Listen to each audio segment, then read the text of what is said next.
चलिए, तो काफ़ी ऊंचाई से मैं बात करने जा रहा हूँ आज और काफ़ी ऊंची बात है। अभी तक अपन ने करंट इलेक्ट्रिसिटी में बहुत सारी बातें करी। देखिए, पोटेंशियल क्या होता है, ईएमएफ क्या होता है, रेजिस्टेंस क्या होता है, करंट क्या होता है, फ्लो ऑफ चार्ज क्या होता है, क्वांटाइजेशन क्या होता है, ओम्स लॉ क्या होता है, रेजिस्टेंस किन पैरामीटर डिपेंड करते हैं, ड्रिफ्ट वेलोसिटी में तो एक सेपरेट लेक्चर लगाया था और रिडक्शन ऑफ ओम्स लॉ जो अपन ने करा था, इसमें आर की वैल्यू निकाल दी m L upon n e square tau. ये सब भी हमने बात करी थी। रेजिस्टिविटी पे बात करी थी कि रेजिस्टिविटी लेंथ और एरिया पे डिपेंड नहीं करता, सिर्फ टेम्परेचर और मटेरियल पे डिपेंड करता है। ये सब बातें भी हमने करी थी। ये सारी बातों के अंदर जो प्रीवियस वीडियो थे उसके अंदर डिस्कशन हुआ। अब हम आ रहे हैं जिस टॉपिक पर, वो एक मोस्ट इंपॉर्टेंट टॉपिक है जो जिसके कॉम्पिटिटिव में काफ़ी क्वेश्चन बनते हैं। आप नीट पढ़ो, कहेंगे हमारा डॉक्टर बोला, आप नीट पढ़ो या हमारा जेडबल पढ़ लो या कॉम्पिटिटिव के लिए एनडीए की तैयारी करो, यहाँ पर आपको जो टॉपिक की वजह जरूरत पड़ेगी वो है इंटरनल रेजिस्टेंस। किस टॉपिक की जरूरत पड़ेगी?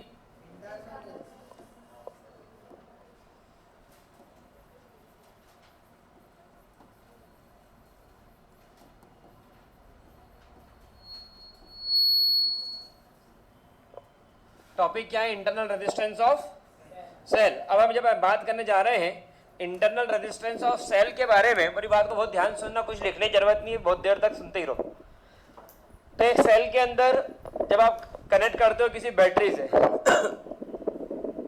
तो एक आता है एक्सटर्नल रेजिस्टेंस ऑफ सेल, कि इसके अंदर बात होती है कि जब आपने एक सेल को कनेक्ट कर दिया एक वायर से और ये स्विच ऑन कर दिया, तो ये पॉजिटिव और ये नेगेटिव, तो इधर से जो फ्लो हो रहे होके इधर तक पहुंचे वो क्या थे? इलेक्ट्रॉन्स। इसका नाम है इलेक्ट्रॉनिक करंट। ठीक है, ये जो नेगेटिव से पॉजिटिव तक गए वो क्या फ्लो हो रहे थे? वो फ्लो हो रहे थे इलेक्ट्रॉन्स। मेरी बात सबको समझ में यही हो है ना? तो वो कौन सा था? वो इलेक्ट्रॉनिक करंट नाम से बोला था। ये फ्लो ऑफ चार्ज होते हैं जो नेगेटिव से कहाँ जाते हैं? लेकिन तो बाहर की तरफ की बात हो गई, बाहरी दिखावा, दुनिया को दिखा रहे अपन जो वो, लेकिन अंदर क्या चल रहा है? That is the second another important thing. अंदर क्या चल रहा है? That is the second another. अंदर जो इलेक्ट्रॉन्स है वो नेगेटिव से कहां फ्लो हुए? Positive pay. मतलब अगर मैं बात करूं कि ये मेरा एक सेल है, उसके अंदर दो मैंने रॉड लगा दी, एक रॉड यहां पर जो पॉजिटिव को शो करती, एक रॉड यहां पर जो, तो इलेक्ट्रॉन का मूवमेंट कहां से कहां होगा? नेगेटिव से कि तो अंदर भी। और अंदर क्या फील्ड है? सेल के अंदर क्या फील्ड रहता है? इलेक्ट्रोलाइट। बिल्कुल सही। उसके अंदर एटम्स होते हैं पॉजिटिवली चार्ज्ड।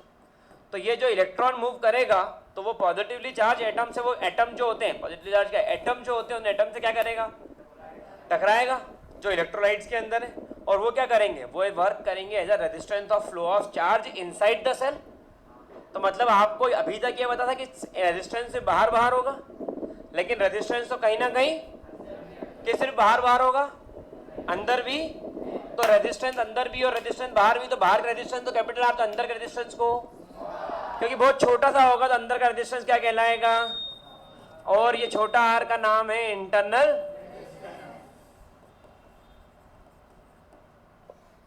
ठीक है, ये आ गया internal resistance of the cell, denoted by small letter R. मेरी बात सबको समझ में आ रही है? 100% क्लियर यहां तक? तो मैंने अगर एक सेल बनाया और उस सेल के अंदर बाहर की तरफ एक रेजिस्टेंस लगाया और मैंने यहां पर, और ये सर्किट कंप्लीट। तो ये जो फिगर बना है जो मैं दिखा रहा हूं अब, जो अभी तक हम दिखाते नहीं थे वो मैं दिखा रहा हूं अब, वो क्या कहलाएगा? ये कहलाएगा ईएमएफ। और यहां पर ये जो रेजिस्टेंस दिखा रहा हूं ये कहलाएगा इंटरनल, और ऊपर का क्या आ जाएगा? External, denoted by capital. तो एक्सटर्नल रेजिस्टेंस बाहर और इंटरनल रेजिस्टेंस। लेकिन करंट कितना फ्लो हो रहा है? Same I, same current I. तो करंट कहां से कहां फ्लो होगा? Current will be flown in this direction I, और electron externally flows in this direction, electron internally flows in this direction, negative से। समझ में आ रही बात? इलेक्ट्रॉन का हमेशा मूवमेंट कहां से कहां होगा? नेगेटिव से हमेशा ही, नेगेटिव से हमेशा ही। क्या मेरी बात सभी को समझ में आ रही है? 100% क्लियर है? कोई दिक्कत इसके अंदर? आगे बढ़ जाऊं। अब जब अगर हम ऐसी बात करते हैं, द रेजिस्टेंस, इसके अंदर जो एक बुकिश डेफिनेशन है, the resistance offered by the electrode of a cell to flow of current between its electrode is called internal resistance of a cell. The resistance offered by a cell between its electrode to flow of current in the cell is said to be internal resistance of the. किन parameters पे depend करता है आगे अपन इस पे ही बात करेंगे. तो मेरी बात को ध्यान सुनना. यहां पर अपन ने लगाया एक सेल, यहां पर कनेक्ट किया मेरा मतलब अपना एक्सटर्नल रेजिस्टेंस, यहां पर कनेक्ट किया इंटरनल रेजिस्टेंस. इस बार की नहीं लगाई है, ये कनेक्शन इसमें दे दिया. यहाँ पर रेजिस्टेंस कितना है, यहाँ पर टर्मिनल कौन सा है, यहाँ पर टर्मिनल कौन सा है, यहाँ पर इंटरनल रेजिस्टेंस क्या है, यहाँ पर ईएमएफ कितना है. ये वाला जो पॉइंट है और ये वाला जो पॉइंट, ध्यान सुनना, इन पॉइंट्स को मैंने नाम दिया ए, और इस पॉइंट को मैंने नाम दिया, और इस पॉइंट को मैंने नाम दिया. क्या बात समझ में आ रही. ये क्या है, इसके अंदर सेल. करंट किस डायरेक्शन से फ्लो होगा, इस डायरेक्शन से. This is the direction of the flow of in the circuit. तो जो ईएमएफ होता है, ईएमएफ होता है, वो ईएमएफ क्या कहलाता है, EMF is said to be, madam ये आप ले लीजिए, maximum potential when no current is. ज़्यादा हो जाएगा ना सामान, है ना बेटा, अब यही रख लो, फिर मैडम आएंगे दे देना उनको. तो EMF will be maximum potential drawn by the battery when no current flows through it. और पोटेंशियल क्या होता है, work done per unit charge. तो ईएमएफ किसके ऊपर डिपेंड हो गया, work done per unit charge. मतलब ईएमएफ भी वर्क डन ही है कहीं ना कहीं, ईएमएफ भी क्या है कहीं ना कहीं, पोटेंशियल भी कहीं ना कहीं क्या है, वर्क डन. पोटेंशियल मतलब work done per unit charge, EMF भी मतलब work done per unit charge है, क्योंकि यूनिट भी क्या बनती है, वोल्ट. ईएमएफ की यूनिट क्या बनती है, ईएमएफ की यूनिट. क्या मेरी बात समझ में आ रही है 100% सभी को. तो यहां पर आ गया EMF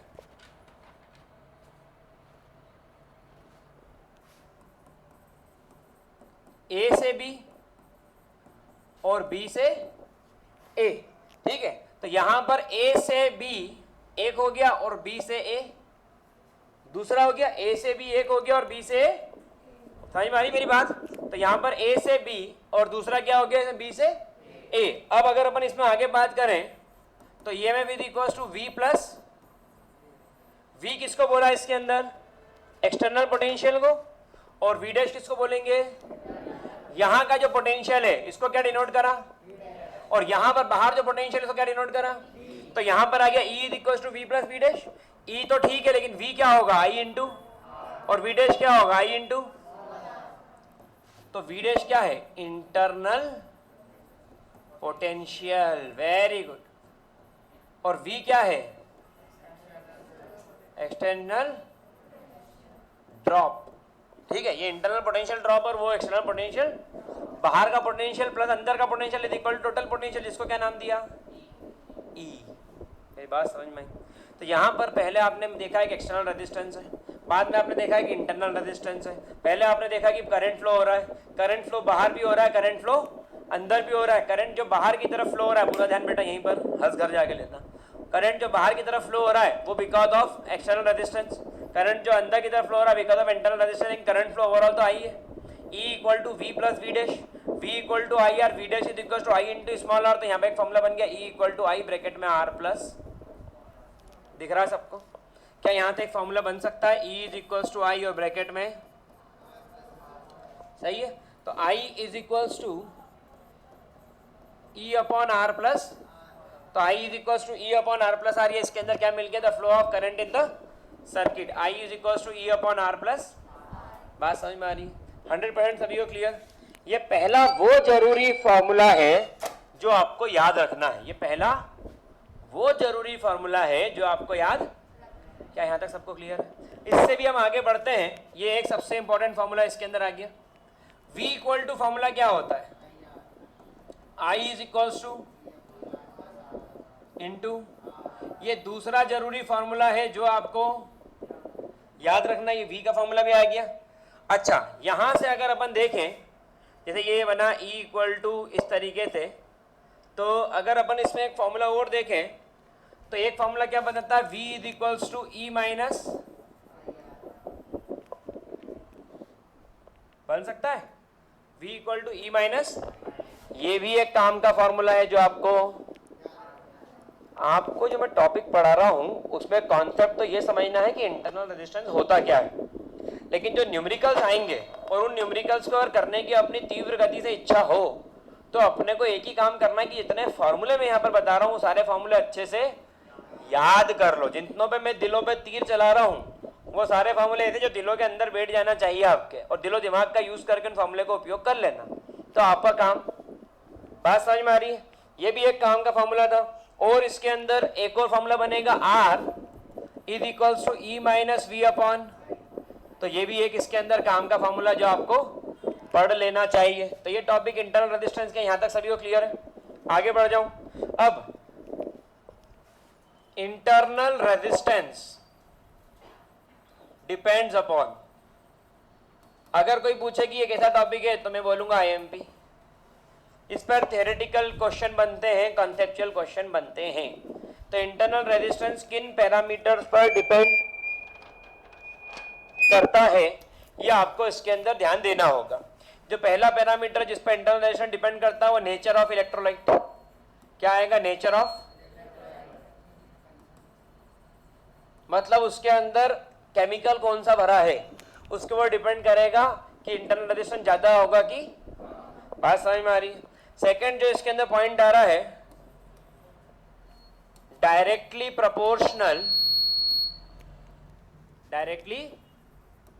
to concentration of electrolyte. ये क्वेश्चन में आपसे अभी टेस्ट होगा जब भी पूछूंगा, थोड़ा ध्यान से कर लेना।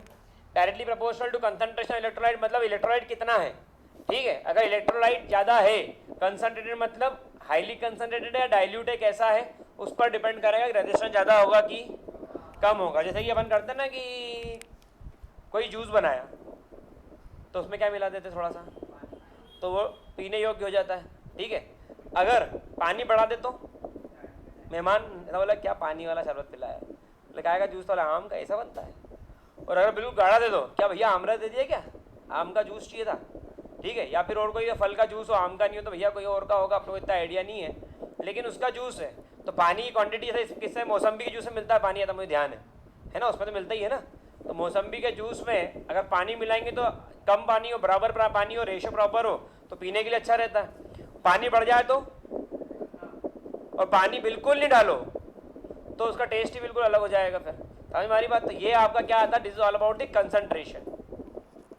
डलता है नहीं डलता, तो जिसमें भी डलता फिर उसके अंदर देख लेना, ठीक है। आगे बढ़ जाओ। किचन में अपना इतना रोल रहा नहीं इसलिए अपने को पता नहीं। अब directly proportional distance between electron, third क्या आएगा, डायरेक्टली प्रपोर्शनल टू बिटवीन, जितना ज्यादा इलेक्ट्रोड के बीच का डिस्टेंस होगा रेजिस्टेंस उतना क्या होगा, ज्यादा, और जितना कम होगा तो डायरेक्टली प्रोपोर्शनल लिखा है ना, डिस्टेंस ज्यादा तो रेजिस्टेंस ज्यादा, डिस्टेंस कम तो रेजिस्टेंस। तो मैंने दो इलेक्ट्रोड ऐसे लगा दिए और इसके अलावा दो इलेक्ट्रोड ये से लगा दिए, तो इसमें ऑब्वियस सी बात है रेजिस्टेंस क्या मिलेगा। बात सबको समझ में आ रही है? 100% क्लियर, कोई दिक्कत? आगे बढ़ जाऊं। अब इसके बाद में नेक्स्ट देखें, it inversely proportional to area of electrode. Inversely area of electrode,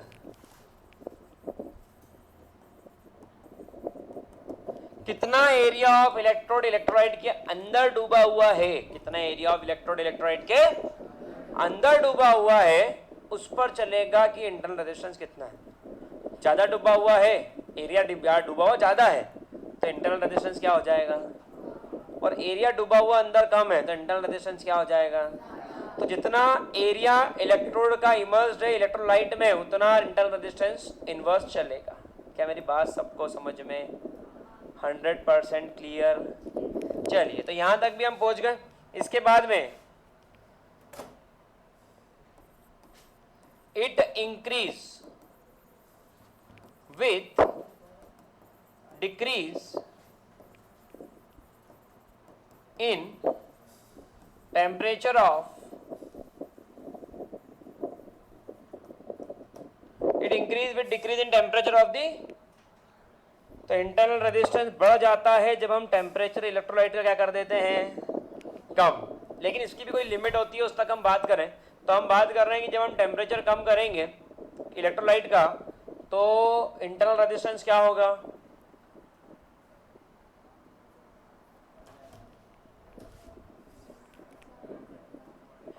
it मतलब क्या, internal resistance, internal resistance increase with decrease in temperature of electrolyte.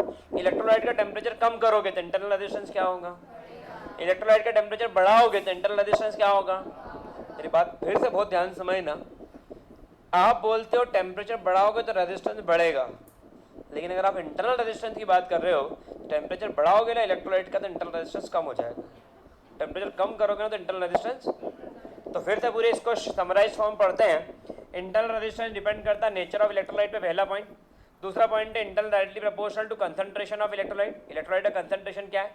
तीसरा डिपेंड करता है internal resistance depend on the distance between the electrodes, directly proportional. चौथा internal resistance inversely proportional to area of electrolyte, area of electrode dipped in electrolyte. और एक और point है इसके अंदर, internal resistance is inversely proportional to temperature of electrolyte, वही लिखा है, राइस और कम उसका होना। तो ये अगर आपको टॉपिक समझ में आ गया इंटरनल रेजिस्टेंस डिपेंड्स अपॉन, तो आपके लिए बड़ा आसान हो जाएगा। यहाँ तक क्लियर सभी को, मैं लिखवा दूंगा, कुछ बच्चों के हाथ पे रहते तो होने लग गए कि अब लिख लें तो 2 मिनट, अच्छा आ गया खूब सारा माल, ठीक है। तो बचा हुआ है अभी थोड़ा सा वो टॉपिक इंपॉर्टेंट है, पानी खाली पूरी ऊपर जाकर के उसमें पानी बॉटल निकालना रखी हुई है वहाँ पे, पहले से रखे, ये दूर रखे हमारी। चलिए शुरू करें। अब इंटरनल रेजिस्टेंस समझ में आ गया होगा, इंटरनल रेजिस्टेंस किन पैरामीटर्स पर डिपेंड करते हैं वो समझ में आ गया होगा।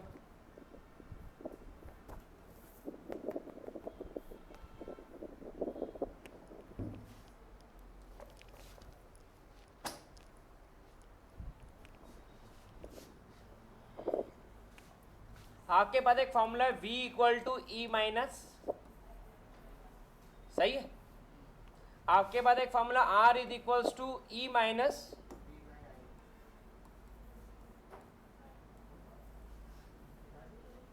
ठीक है। यहाँ तक सभी बेटा वहीं रखेगा उसको, जहाँ से देखा नहीं पहाड़ पर चढ़ा हूँ, ऊंचाई बात कर रहा हूँ तुम।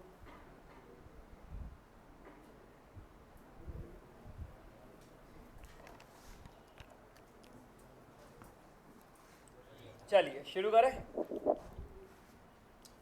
यहां पर आता है केस फर्स्ट, बहुत ध्यान देखना। ओपन सर्किट, ओपन सर्किट है तो करंट की वैल्यू, तार खुले पड़े, करंट की वैल्यू तो V इज इक्वल्स टू क्या आ जाएगा इसके अंदर, V और E क्या होगा, बात समझ में आ रही है। मतलब पोटेंशियल जो इसके अंदर आपको मिलेगा, potential difference between terminal of cell is equals to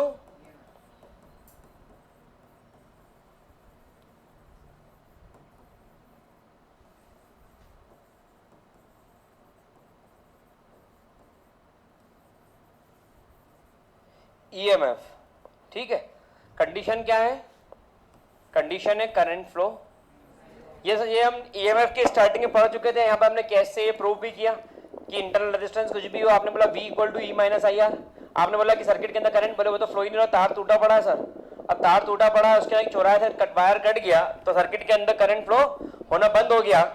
तो जो पोटेंशियल डिफरेंस है between terminal of the cell, ये पॉजिटिव टर्मिनल, ये नेगेटिव टर्मिनल, तो positive terminal negative terminal, positive और नेगेटिव टर्मिनल के बीच में जो पोटेंशियल डिफरेंस है वो कितना होगा, EMF के इक्वल, जीरो नहीं रहेगा क्या, दिल दुखाएगा क्या, जीरो नहीं, क्या होगा EMF के इक्वल, तो V किसके इक्वल आ गया, बोर्ड पे देखना, तुक्का नहीं मारना, ठीक है, सोच रही हो बेचारी, सोचना थोड़ी है, ठीक है, समझ में आ रही बात। तो V किसके इक्वल है, क्या मेरी बात सबको समझ में 100% क्लियर है, कोई दिक्कत इसके अंदर, आगे बढ़ जाए। अब इसके बाद में केस सेकंड, केस 2 में क्या होता है, real cell always have some internal resistance R। तो यहां पर हम बात किसकी कर रहे हैं, रियल सेल की, और रियल सेल के अंदर क्या होता है, इंटरनल रेजिस्टेंस, और कितना होता है वो। तो केस 2 के अंदर बात किसी कर रहे हैं हम, एक्चुअल सेल की, और एक्चुअल सेल के अंदर करंट फ्लो होगा, अगर इफ करंट फ्लो एग्जिस्ट तो R इसके अंदर आएगा। तो हमेशा V किसके इक्वल होगा, लेस देन, क्योंकि V equal to E minus I R, और अगर सर्किट क्लोज सर्किट है, ऐसा केस कौन सा आ गया, क्लोज सर्किट, केस कौन सा है, अगर क्लोज सर्किट की बात करें तो करंट का फ्लो होगा I एग्जिस्ट, ठीक है, hence V is less than, तो पोटेंशियल क्या होगा ईएमएफ से, पोटेंशियल क्या होगा ईएमएफ से, V is less than E between the terminal of the, क्योंकि करंट सर्किट के अंदर फ्लो हो रहा है। क्या मेरी बात समझ में आई? अब अगर कोई बोलता है ग्राफ बना दो, तो एक तरफ मैंने ले लिया एक्सटर्नल रेजिस्टेंस, एक तरफ मैंने ले लिया ईएमएफ, अब मैं एक्सटर्नल रेजिस्टेंस को बढ़ाता जा रहा हूं, तो क्या मेरे सर्किट के जो ईएमएफ है उस पर भी फर्क पड़ेगा? सोच लो पक्का। तो यहां पर कोई फर्क नहीं पड़ेगा तो लाइन कैसी बनेगी? अरे बैटरी में खरीद के लाया, मेरे पास बैटरी यहाँ रखी हुई है, ठीक है, अब एक वायर लगा दिया, वायर में करंट फ्लो हो रहा है, तो मेरी जो बैटरी है, उधर से एक आदमी आया, लगाऊं 2 ओम्स का लगाऊं, 5 ओम्स का लगाऊं, अपन क्या लेंगे 50 का लगा दे, मेरी तो ईएमएफ है, इफेक्ट कौन होगा, पोटेंशियल डिफरेंस, वी अफेक्ट होगा, वी के का नहीं, हाँ ठीक है, लेकिन अपने को फर्क पड़ेगा क्या, क्योंकि V is less than E, वो इसीलिए कि R इंटरनल रेजिस्टेंस क्या होता है, एग्जिस्ट करता है, करंट सर्किट के अंदर क्या होगा, फ्लो करेगा, ठीक है, बात सबको समझ में आ रही है, 100% क्लियर है ये बात। तो यहाँ पर जो पोटेंशियल डिफरेंस है वो अफेक्ट करेगा एक्सटर्नल रेजिस्टेंस को लगाने पर, लेकिन क्या ईएमएफ अफेक्ट करेगा एक्सटर्नल रेजिस्टेंस को लगाने पर? 100% क्लियर है ये। अब अगर इसी का एक ग्राफ बना दिया जाए, यहाँ पर फिर से R, यहाँ पर V, और मैंने क्या बोला कि सर्किट के अंदर R की वैल्यू बढ़ा रहे हैं, तो V की वैल्यू क्या होती जाएगी, और एक पॉइंट आकर के ऐसे ही कुछ होगा, पोटेंशियल ड्रॉप बढ़ता जाएगा, पोटेंशियल ड्रॉप बढ़ता जाएगा, V equal to I into R, क्यों बढ़ रहा है, तो R की वैल्यू बढ़ा रहे हो आप, तो पोटेंशियल ड्रॉप बढ़ेगा बढ़ेगा बढ़ेगा बढ़ेगा बढ़ेगा बढ़ेगा बढ़ेगा, लेकिन चाह के भी किसके पास नहीं जा पाएगा, E के पास नहीं जा पाएगा, चाह के भी E के पास, वो हमेशा E के नीचे ही रहेगा, ठीक है, समझ में आ रही बात? मतलब बच्चे कितने ही बड़े हो जाएं, लेकिन माँ बाप से बड़े, ज्ञान उनका माँ बाप से ऊपर कभी नहीं होता, सिर्फ एक वो ज्ञान हो सकता है माँ बाप से बड़ा कि जो वो दुनिया में दिखाया करते हैं, लाओ मैं सिखाऊं मोबाइल के अंदर कैसे मैसेज करते हैं, लेकिन उनको ये नहीं बोलना चाहिए मोबाइल उन्होंने दिलाया। समझ में आ रही बात? तो बच्चे कितने ही बड़े क्यों नहीं यार, नौकर ही रहेंगे माँ बाप के, और वही सच्ची सेवा है। एक ईमानदार नौकर जिस तरीके सेवा करता है बच्चों को अपने माँ बाप की वैसी करना चाहिए, वो मालिक बन जाते हैं। लाओ इधर, अरे उनका है ये कपड़े वपड़े सब जो पहना रखे ये भी उनके ही हैं, उनने क्या, लाओ इधर, तो अपना क्या होएगा? समझ रहे हो बात को, समझ रहे हो बात को? तो पेरेंट्स हमेशा, इसलिए आपने देखा होगा अपनी जो क्लास की शीट बनी है उसके ऊपर भी हमने लिखवाया रिस्पेक्ट योर पेरेंट्स। गाड़ी पे नो पार्किंग वाला केस नहीं करवाया हमने, गाड़ी कहीं पार्क हो जाएगी, करते तो घर के सामने। अगर इससे इफेक्ट ज्यादा पड़ रहा हो तो मेरे बच्चों सिखा ले कि रिस्पेक्ट योर पेरेंट्स। और कल काफी सोशल मीडिया पर अच्छे रिस्पॉन्स आए इसके, लोगों ने बहुत अच्छे अच्छे कमेंट डाले, किसी ने देखा भी होगा मेरी शीट के ऊपर, तो वो हमने तो वही लिखा और वही लिखवाते हम। तो इसलिए बच्चे कितने बड़े या माँ बाप से बड़े नहीं हो सकते। वापिस आए टॉपिक पे, तो यहाँ पर क्या हुआ, जैसे जैसे आप बढ़ाते जा रहे हो आर, वैसे वैसे वी बढ़ रहा, लेकिन एक लिमिट तक, उसके बाद वो पोटेंशियल ड्रॉप उससे ज़्यादा। तो यहाँ पर एक पॉइंट आएगा, मेरी बात को ध्यान सुनना, यहाँ पर एक पॉइंट आएगा कि जिस पॉइंट पर इंटरनल और एक्सटर्नल रेजिस्टेंस सर्किट का क्या हो जाएगा, इक्वल। इंटरनल रेजिस्टेंस और एक्सटर्नल रेजिस्टेंस सर्किट का क्या हो जाएगा। अब अगर इंटरनल और एक्सटर्नल रेजिस्टेंस सर्किट का इक्वल हो गया तो यहां पर आपको क्या मिलेगा, V equal to E by, और ये इंपॉर्टेंट है, ये इंपॉर्टेंट है, ये ध्यान देने वाली बात है कि V इक्वल टू क्या हो जाएगा, E by half of the EMF is potential drop in the circuit. तो वो किस पॉइंट पे मिलेगा, जब V, R और R क्या हो जाएंगे। सर जरा प्रूफ करके दिखाओ। तो अपन प्रूफ की तरफ आगे बढ़ते हैं, कोशिश करते हैं। V इक्वल टू ई से चल रहे थे ना अपन, E equal to I R plus I, formula पढ़ा था हम सब ने। अब इंटरनल और एक्सटर्नल रेजिस्टेंस क्या हो गया, और ये क्या हो गया, तो यहां पर ये हो गया 2 इंटू आई आर, ये किसके इक्वल है, अच्छा I इंटू आर किसके इक्वल है, क्योंकि कैपिटल आर है ना, तो यहां पर v इक्वल टू क्या हो गया, किस पॉइंट पर, जब, सच बोलना, पक्का सबका समझ में आया। ऐसे क्वेश्चन को जब हम करते हैं तो हमको समझ में आता है कि अच्छा चल क्या रहा है, क्योंकि देखो आप कौन सी क्लास की एग्जाम दे रहे हो, 12th, एमपी बोलो, सीबीएसई बोलो, स्टेट बोर्ड का ये उठा लो, 12th की एग्जाम दे रहे हो। 12th की एग्जाम में दिमाग तैयार होना चाहिए, आप डेरिवेशन तैयार करके बैठ गए, दिमाग तैयार होना चाहिए। वहां पर देखो क्या होता है, अभी कौन सा महीना चल रहा है अपना, अभी चल रहा है कुछ मई जून का टाइम, तो मई जून में गर्मी ज़्यादा रहती है, एग्जाम का कोई टेंशन नहीं होता। अभी अपने को टेंशन ये है कि यार ये देखो आम जाने वाले हैं, सही समझ रहे हो बात को, समझ रहे हो। अभी अपने घर में इस बार में ज़्यादा विचार चल रहा है कि आम जाने वाले हैं अब आम थोड़े दिन के हो रहे हैं, आम रस खा लो, ठीक है, गन्ने रस सही पीना है, सही समय, ग्लूकोज, ये सब अभी मुद्दे हैं अभी ये खत्म होगा तो बारिश, छठ टपक रही है, उसको सही करवाना प्रॉब्लम लाइफ के अंदर ये चल रही है। इधर कोई सोच ही नहीं मार्च में एग्जाम देना, नहीं मम्मी ने भेज दिया कि जाओ छाछ ले आओ, कढ़ी बना लेते हैं गर्मी के टाइम में, ये अभी यही मुद्दा चल रहा है, ठीक है। उधर वो छतरी ले आओ, नहीं वो खरीद लो, नहीं ये रेनकोट पहन के जाना, अभी पढ़ाई किसी ध्यान ही नहीं जून पे कि वो अपनी मार्च में एक एग्जाम ऐसे बैठी हुई है। फिर क्या होगा, और आगे बढ़े चल रही गाड़ी, तो तब ने कहा कि हाँ अच्छा चल रहा है बहुत बढ़िया, और उतने में उधर राखी का टाइम आ गया, तो राखी वाखी में लग गए, फिर उधर त्योहार चालू, फिर उनमें लग गए अपन सब तुम क्या मैं क्या, सब अपन उसमें ही लगे हुए हैं। और फिर उसके बाद में क्या हुआ, फिर उसके बाद में वो दिवाली आ गई, दिवाली कराते थे भैया भाभी दीदी भांजी कोई ना कोई शादी करेगा इस साल, उनको भी 12th अपनी उनको ही शादी करना है, ठीक है, तो वो तो बोल गया उनको तो लेके ही आना है, अपन ने भी बैग तैयार कर रखा है। फिर जनवरी में आ जाता है कि अरे अपनी तो इस साल एग्जाम है मार्च में, तो पेरेंट्स भी आए थे कि सर वो देखना इसका इस बार 12th है।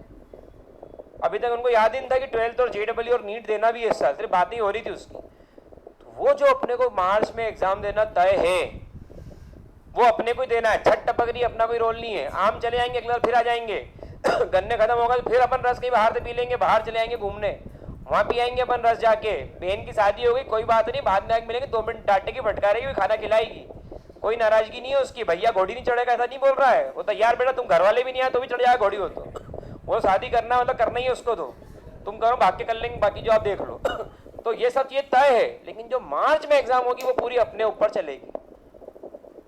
मार्च में मतलब जैसे अविरल श्रीवास्तव नाम लिखा आ गया फॉर्म पे, तो वो अविरल श्रीवास्तव की बेंच फिक्स है, वहीं जाके कॉपी पे वही लिखेगा। तो कृपया इस पर ध्यान दें कि वो मार्च में क्या,